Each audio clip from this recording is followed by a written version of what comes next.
Aku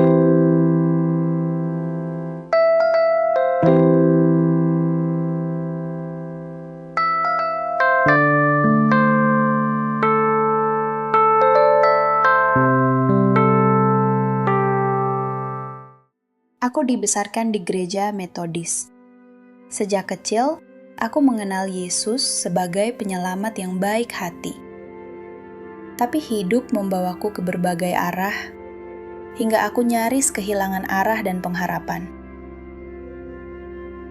Suatu hari, anakku, Ian, mengalami cedera otak traumatis yang mengubah segalanya.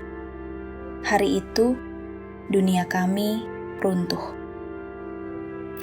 Tapi justru dari reruntuhan itu, cinta dan rahmat Tuhan mulai bekerja pelan-pelan.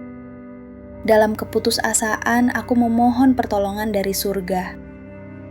Lalu seseorang memberiku rosario. Aku ini seorang Metodis, bahkan tak tahu bagaimana cara mendoakannya. Tapi aku pegang erat rosario itu, seakan itu satu-satunya tali yang menghubungkan aku dengan langit.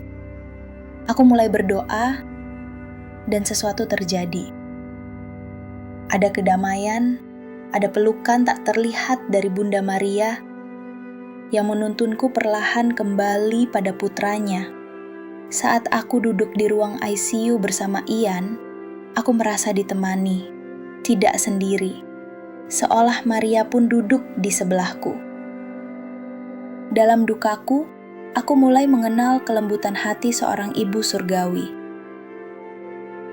Cinta itu yang membawa terang ke dalam kegelapan kami.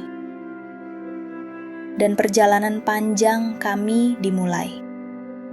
Kami pulang ke rumah, tapi hati kami tetap luka. Trauma Ian adalah trauma kami semua. Adiknya yang baru berusia 10 tahun harus melihat kakaknya hampir mati. Suamiku berusaha tetap kuat walau terluka. Aku sendiri setiap pagi bersujud mohon rahmat Tuhan agar bisa bertahan 1 hari lagi. Kala itu, aku tak bisa berpikir jernih. Tapi jiwaku seolah terhubung dengan Mazmur. Aku membaca kitab Mazmur setiap hari. Di sana aku menemukan diriku. Tangisan, amarah, keputusasaan, semuanya itu sah di hadapan Tuhan. Dan aku menemukan misteri-misteri terang dalam rosario dan memohon, Tuhan, berikan kami anggur baru karena kami sudah kehabisan. Doaku telah menjadi nafas. Dan di tengah semua itu, aku menyadari bahwa aku, dalam rasa sakitku, sedang ditarik makin dekat pada salib Kristus. Aku menjadi makin memahami makna kata-kata Paulus, bahwa hidup ini bukan lagi milikku, tetapi milik Kristus yang hidup di dalamku. Aku harus menyerahkan semuanya, termasuk hasil dari perjalanan ini. 2 tahun berlalu. Aku masih mencari mukjizat. Lalu, suatu malam, aku menonton tayangan ulang Mother Angelica di tayangan TV IWTN. Ia berkata kepada seorang janda, "Kamu telah mengulang momen paling menyakitkan dalam hidupmu selama 7 tahun. Aku pun tersadar. Aku memeluk duka itu terlalu erat. Duka yang dulu memurnikanku, kini mulai menghalangi rahmat Tuhan." Aku berdoa sambil membaca puisi Saint John of the Cross, Dark Night of the Soul. Kali ini, aku mengerti. Aku telah berjalan melewati malam gelap.